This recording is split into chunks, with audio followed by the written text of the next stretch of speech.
Soni live इस OTT platform पर एक नई वेब सीरीज आई है। नाम है योर ऑनर। एक इसराइली वेब सीरीज से इसको अडेप्ट किया गया है सेम नाम से।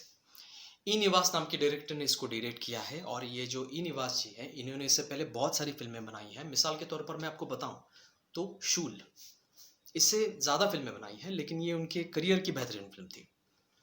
और ये जो वेब सीरीज उन्होंने बनाई है एक क्राइम थ्रिलर जॉनर की स्टोरी है। पंजाब लुधियाना में ये पूरी की पूरी स्टोरी दिखाई गई है। और जिमी शेरगिल, यशपाल शर्मा, वरुण बड़ोला, सुहासिनी मोड़े ऐसे कलाकार हैं इसमें। एक जज के इर्द गिर्द ये स्टोरी घूमती है। एक सेशन कोर्ट का, डिस्ट्रिक्ट कोर्ट का जज है, उसका नाम है खोसला और ये रोल प्ले किया है जिमी शेरगिल जी ने।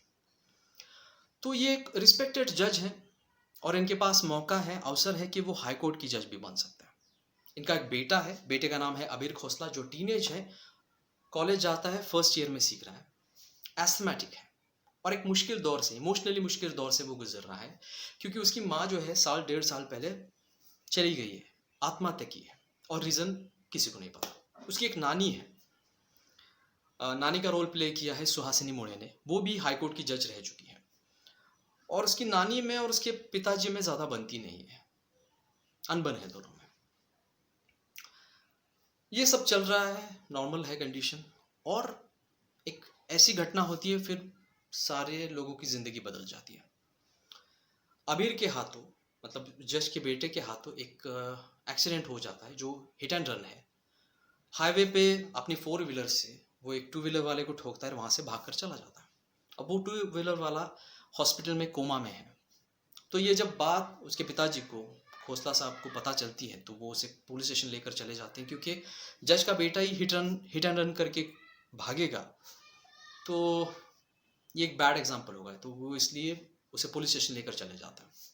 लेकिन अब ये हिट एंड रन केस, एक एक्सीडेंट की केस अभी गैंग वॉर में कन्वर्ट हो चुके हैं क्योंकि जो आदमी अभी इस एक्सीडेंट की वजह से हॉस्पिटल में एडमिट है, कोमा में है, वो एक गैंगस्टर का बेटा है, बड़ा बेटा है।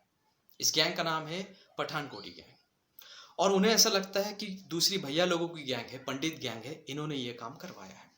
तो ये सब जानने के बाद ये जो जज है जिमी शेरगिल जो है वो घबरा जाते हैं।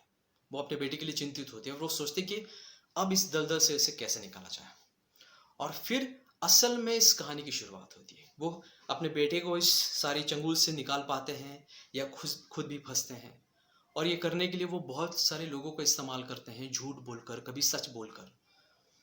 कायदे का नॉलेज उन्हें होता है तो उसका भी वो बखूबी इस्तेमाल करते हैं।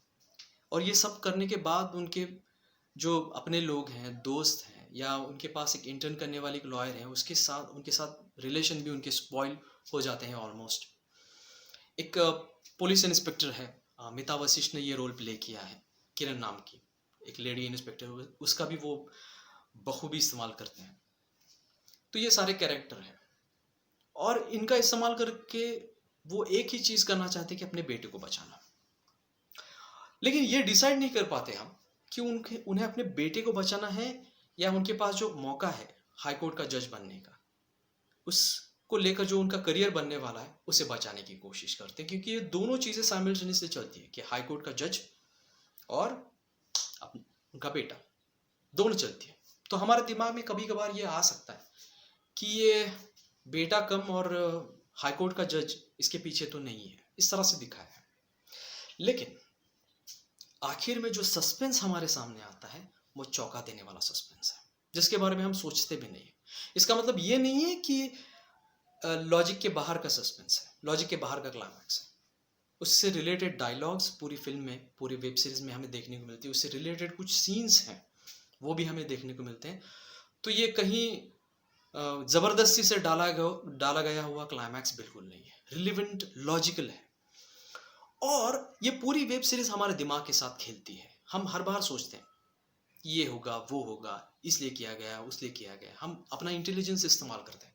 लेकिन डायरेक्टर और ये स्टोरी हमें फेल करती है क्लाइमैक्स में। जितना भी हम सोचे, हमारे सामने ऐसा क्लाइमैक्स आता है कि जिसके बारे में हमने बिल्कुल भी नहीं सोचा। हालांकि उससे रिलेटेड चीज़ें उस वेब सीरीज में दिखाई गई है, फिर भी हम वहाँ तक नहीं पहुँच पाते। इस तरह से इस तरह से कुछ चीज़ें बिछाई रखी है उस वेब सीरीज में, उसे देखने के बाद भी हम उसके बारे में नहीं सोच सकते क्योंकि उससे रिलेटेड जो कैरेक्टर उन्होंने डाले हैं वेब सीरीज में, वो हमें उनके इमोशंस के आगे सोचने ही नहीं देते। ये इस स्टोरी की एक खास बात है कि इसके कैरेक्टर जो हमें जिस तरह से पहले लगते हैं वो वैसे होते हैं या नहीं होते, ये सवाल बहुत इंटेलिजेंस को आपकी टॉर्चर कर सकता है। क्योंकि जो क्लाइमैक्स हमारे सामने आते हैं वो मतलब चौंका देता है पूरी तरह से। बहुत ही बेहतरीन वेब सीरीज बनी है, जो मिस्ट्री रखी है उन्हें थ्रू आउट वो वेब सीरीज में कमाल की रखी है। और 4 घंटा देखने के बाद हमें कहीं पे भी ये फीलिंग नहीं आता कि बर्बाद हो गए 4 घंटे, बिल्कुल भी नहीं। बहुत ही अच्छी वेब सीरीज है। इसमें बहुत सारे कैरेक्टर्स एक्टर्स का रोल हमें कितने दिनों के बाद देखने को मिला। जैसे यशपाल शर्मा एक ब्रिलियंट एक्टर है, एक पंडित गैंगस्टर का रोल उन्होंने प्ले किया है। तो परफॉर्मेंस वाइज ये कमाल का है। जिमी शर्गिल तो पूछने की बात ही नहीं है। उन्हें आज तक जो भी रोल मिला है वो उन्होंने बखूबी निभाया है, कोई भी उसमें हम क्रिटिसाइज नहीं कर सकते। उनके बेटे का जो रोल है अबीर अबीर खोसला, वो नया है, तो उसके हिसाब से तो उसने रोल परफेक्टली किया है, कोई दिक्कत नहीं है। नया लड़का है तो कोशिश की है उसने, उसे लेकर तो बहुत सारी उसे लेकर तो पूरी की पूरी फिल्म बनाई, वेब सीरीज बनाई गई है। और आर्ट डायरेक्शन अच्छा है, बैकग्राउंड म्यूजिक जो है वो जो थ्रिलिंग होना चाहिए वो अच्छा है। लुधियाना को जिस तरह से खूबसूरती से दिखाया वो बेहतर है।